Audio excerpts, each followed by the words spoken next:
SRKP government PG college Kishangarh से मैं doctor Kamlesh प्रीतवानी आज बीकॉम पार्ट सेकंड के लिए पेपर सेकंड कॉर्पोरेट अकाउंटिंग का issue and forfeiture of shares का पार्ट 3 ले रही हूँ। 2 पार्ट्स बच्चों मैं आपको पहले इसकी स्टडी करवा चुकी हूँ, जिसमें हमने कैपिटल के बारे में जाना, नेचर ऑफ शेयर्स के बारे में जाना, शेयर्स का टाइप्स कैसे होते हैं वो जाना, उनका अकाउंटिंग ट्रीटमेंट कैसे होता है ये भी जाना। इसके बाद आज हम बात कर रहे हैं शेयर्स की जो है calls in arrear and calls in advance के फीचर की। बच्चों, जैसा कि आप जानते हैं कि मैंने आपको बताया था कि हम लोग जब शेयर्स को इशू करते हैं तो उसके पैसे को हम पूरा एक साथ नहीं लेते, उसे हम किश्तों में लेते हैं, इंस्टॉलमेंट्स में हम उस पैसे को लेते हैं। क्यों? क्योंकि कंपनी को पैसे की रिक्वायरमेंट एक साथ नहीं होती और उसको जब जब आवश्यकता होती तब वो कंपनी पैसा ले सकती है। साथ ही जो शेयर होल्डर्स हैं वो भी कंपनी को एक साथ पैसा देने के मूड में नहीं होते, क्योंकि वो भी देखना चाहते हैं कि कंपनी की प्रोग्रेस कैसी है, क्या है। तो कंपनी लॉ के अकॉर्डिंग उन्हें उसे इंस्टॉलमेंट्स में पैसे को लेना होता है।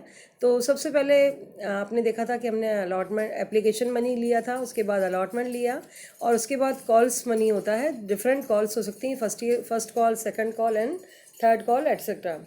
तो जो कॉल्स होती हैं ऑन कॉल्स, मैं सबसे पहले आपको इसमें बता रही हूँ कि ऑन कॉल्स क्या है। कि हमने जब कॉल्स पर पैसा लिया है तो in the event of share issue company ने डिसाइड कर लिया होता है कि हमें जो है किस प्रकार से कौन सी किस्त पे कितना पैसा लेना है। जैसे कि आप हम इसका एग्जांपल ले सकते हैं कि कंपनी का शेयर 10 रुपये का है, तो कंपनी ने डिसाइड कर लिया कि 2 रुपये एप्लीकेशन पे, 3 रुपये अलॉटमेंट पे और फर्स्ट कॉल पे हम ले सकते हैं 4 रुपये और रिमेनिंग जो है सेकंड कॉल पे ले सकते हैं।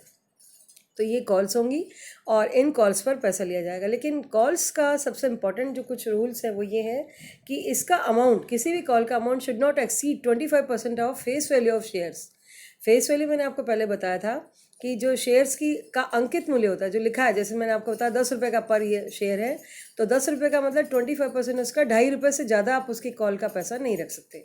कॉल्स का अमाउंट जो है वो 2.5 रुपये से ज़्यादा उस पर नहीं होगा, 25% ही हो सकता है।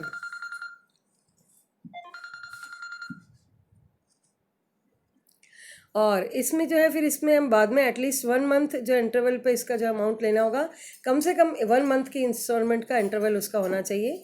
और इस तरह से जो हम इसकी कॉल्स को इनवाइट करेंगे और उनसे जो है हमें पैसा प्राप्त होगा। उसकी एंट्रीज़ मैंने आपको इसमें बताई आगे। और ये एंट्रीज़ कैसे होंगी बच्चों?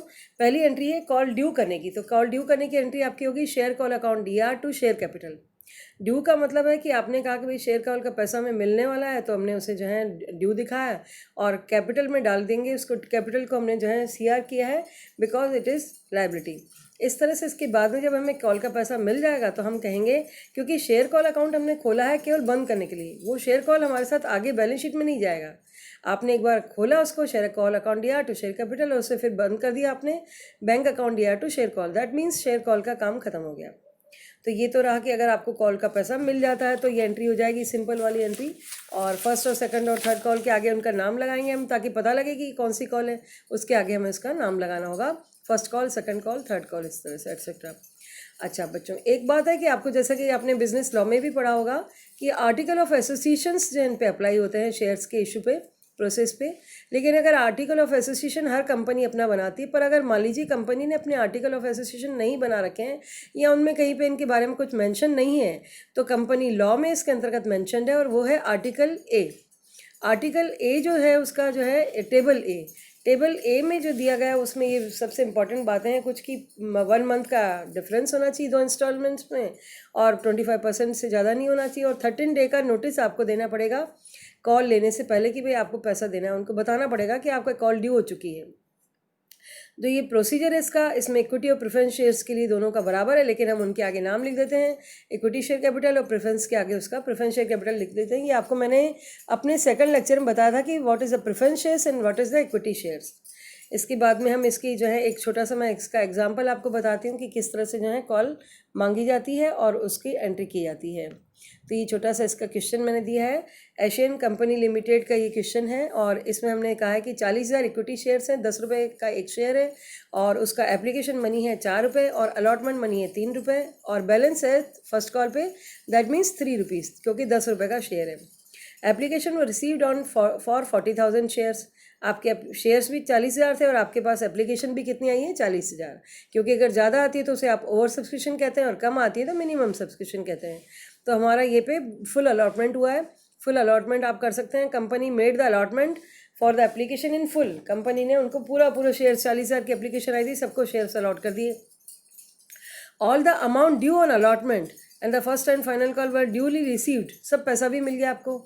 तो उसकी फिर ऐसे कैसे हम एंट्री करेंगे, ये बहुत सिंपल सा छोटा सा क्वेश्चन है, लेकिन बेस होगा इसका, क्योंकि इस बेस के आधार पे आप आगे बढ़ेंगे। तो सबसे पहले हम उसको पैसा मिलने की एंट्री करेंगे एप्लीकेशन की। तो बच्चों मैंने आपको बताया था कि बहुत इंपॉर्टेंट बात है, आपके दिमाग में क्वेश्चन उठ सकता है कि एप्लीकेशन में हम पहले बैंक की एंट्री करते हैं और बाद में उसे ट्रांसफ़र की, वही एंट्री जो पहले हम ड्यू की मानते हैं अलॉटमेंट में, फर्स्ट कॉल में, सेकंड कॉल में, एप्लीकेशन में वही एंट्री हमारी ट्रांसफ़र की कहलाती है। ये बहुत इंपॉर्टेंट बात है जो कहीं आपको बुक्स में मेंशन नहीं होगी, लेकिन इसे आप समझ सकते हैं। तो पहले हम इसे पहले बैंक अकाउंट दिया टू शेयर एप्लीकेशन होगा, और उसके बाद में फिर जो है share application to share capital, ये एंट्री करके हम उसको ख़त्म करेंगे। इसके बाद में सेकंड एंट्री आपकी होगी शेयर अलॉटमेंट की। तो शेयर अलॉटमेंट अकाउंट दिया टू शेयर कैपिटल, यहाँ पर ये एंट्री ड्यू की हो गई, क्योंकि अब हमें पता है कि कितने शेयर्स हमारे अलॉट हो चुके हैं, हम उनको शेयर्स दे चुके हैं। Allotment procedure is completed now. तो आप करेंगे share allotment to share capital and bank account दिया टू शेयर अलॉटमेंट। इसके बाद में फिर हम करेंगे फर्स्ट कॉल की entry, share first call to share capital और बैंक अकाउंट दिया to share first call, that is entry होगी फर्स्ट कॉल की। तो इनमें भी आपने वही सिचुएशन देखी कि हमने क्या किया, पहले कॉल को ड्यू किया और उसके बाद में उसका पैसा हमें रिसीव हो रहा है, क्योंकि हमें पहले पता है कि कितनी जो है शेयर होल्डर से हमें पैसा लेना है। इसके बाद हम आते हैं कॉल्स इन एरियर पे। कॉल्स इन एरियर का मतलब है कि जो किस्त जो है आपकी इंस्टॉलमेंट आपने मांगी, अलॉटमेंट तक तो देखिए प्रोसीजर होता ही है कि आपको पैसा मिल ही जाता है अमूमन, लेकिन उसके बाद जो होता है वो पैसा है फर्स्ट कॉल और सेकंड कॉल का। हो सकता है कि ये पैसा आपको नहीं मिल पाए, कभी कोई शेयर होल्डर आपको पैसा नहीं देता है, तो उसे क्या किया जाए, उसका ट्रीटमेंट कैसे होगा, तो ये कहलाता है कॉल्स इन एरियर। तो सबसे पहले हम कॉल्स इन एरियर की, क्योंकि एंट्री तो करना जरूरी है कि हमें पैसा नहीं मिल रहा है, तो हम क्या करते हैं, उनसे हमने कॉल वॉल मांगी थी लेकिन नहीं दिया, तो आपने कर दिया, क्योंकि अगर मिलता तो क्या करते आप, बैंक अकाउंट दिया टू फर्स्ट कॉल, लेकिन नहीं मिल रहा तो क्या करेंगे, बैंक की जगह आप लिखेंगे कॉल्स इन एरियर। तो एंट्री होगी आपकी calls in arrear to first call, ये एंट्री करके, या सेकंड कॉल जो भी है उनका आपने एंट्री कर दी कि भाई ये पैसा हमें नहीं मिला है। और उसके बाद में जब पैसा मिल जाएगा तो क्या करेंगे, बैंक अकाउंट दिया to calls in arrear, very simple. तो आपको ये समझते जाना है कि हमारी एंट्री डीआर सीआर का प्रभाव इक्वल हो जाना चाहिए। और अगर मान लीजिए कभी आपको लगता है कि भाई आपका पैसा नहीं मिला है, तो आप उन्हें ब्याज भी जो है उनसे वसूल करना चाहें तो आप 5% की दर से उनसे ब्याज ले सकते हैं। 5% से ज़्यादा आप उनसे ब्याज नहीं ले पाएंगे, तो उसकी ब्याज की एंट्री भी आप कर सकते हैं, बैंक अकाउंट दिया टू कॉल्स इन एरियर। और उसके साथ में इंटरेस्ट की एंट्री तो सिंपल है, जो आप हमेशा करते आए हैं शुरू से, बैंक अकाउंट दिया टू इंटरेस्ट, वो वाली एंट्री भी आप करेंगे इसकी। तो दोनों को मैंने एक साथ दिखाया इसमें, ये एंट्री आपने कर दी। इसके बाद में हम आते हैं कॉल्स इन एरियर के बाद कॉल्स इन एडवांस पर। ये हमारा इसका आज के लेक्चर का लास्ट फीचर है, calls in advance. Calls in advance में बच्चों ये है कि कभी कभी क्या होता है कि हमने कॉल मांगी ही नहीं, आपका ऑब्लिगेशन नहीं है, लेकिन आपको जो है पैसा किसी शेयर होल्डर ने दे दिया, that is called calls in advance. तो एरियर का बिल्कुल अपोजिट है, आपको पैसा आपने मांगा ही नहीं लेकिन मिल गया। अगर मिल गया तो वो आपसे डिमांड कर सकते हैं इंटरेस्ट की, तो आप उन्हें इंटरेस्ट अगर देना चाहते हैं तो दीजिए उन्हें, और वो होगा 6% तक आप उन्हें इंटरेस्ट टेबल ए के अकॉर्डिंग दे पाएंगे। चलिए हम उसकी पहले ट्रीटमेंट देखें कि अगर हमें कॉल्स का एडवांस में पैसा मिलता है तो उसकी एंट्री क्या होगी। तो ये एंट्री होगी बैंक अकाउंट दिया to calls in advance. Calls का पैसा आपको एडवांस में मिल गया है। देखिए बच्चों, जो भी अकाउंट खुलता है उसे क्लोज होना जरूरी है ना। हमारे खाते सिर्फ बैलेंस शीट में दो ही जाएंगे, बैंक अकाउंट डीआर और शेयर कैपिटल। शेयर कैपिटल जाएगा लायबिलिटी साइड में और बैंक अकाउंट जाएगा आपके एसेट साइड में। ये दोनों इक्वल हो जाने चाहिए लास्ट में। तो कॉल्स इन एरियर खोला आपने या कॉल्स इन एडवांस खोला है ना, आपने शेयर अलॉटमेंट खोला, शेयर एप्लीकेशन खोला, दैट इज़ नॉट मैटर, ये सारे अकाउंट्स क्लोज होंगे। तो इसलिए आप इनको समझते जाइए कि कैसे खुल रहे हैं और कैसे क्लोज हो रहे हैं। पहली एंट्री हुई बैंक अकाउंट दिया टू कॉल्स इन एडवांस। अभी कॉल्स इन एडवांस खुल गया तो इसे बंद होना जरूरी है, मैंने अभी आपको बताया। तो उसको बंद आप कहाँ पे करेंगे, जब वो पैसा आपका एडजस्ट हो जाएगा उस कॉल पर तो उसको हम बंद कर देंगे। तो पहली एंट्री हो गई बैंक अकाउंट दिया टू कॉल्स इन एडवांस, और बाद में जब पर्टिकुलर कॉल पे आप इसे एडजस्ट करेंगे तो कहेंगे calls in advance to particular call, because उस पर्टिकुलर कॉल पे आपको पैसा नहीं मिलना है, तो अभी आपने कॉल्स इन एडवांस में उसको, क्योंकि वो पहले दे चुके हैं, तो आप उस कॉल्स इन एडवांस को वहाँ भी दिखा के उस अकाउंट को क्लोज कर देंगे। और कॉल्स इन एडवांस आपकी क्योंकि कैपिटल में नहीं जाएगा, because it is not liability, आपकी ये लाइबिलिटी नहीं है, आपने मांगा ही नहीं किसी से और किसी ने आपको पैसा दे दिया, तो उसको आप क्या करते हैं बैलेंस शीट में दिखाएंगे, लेकिन आप लाइबिलिटी की तरह से उसको शो कर सकते हैं। 6% इंटरेस्ट की बात मैंने आपको बताई दी।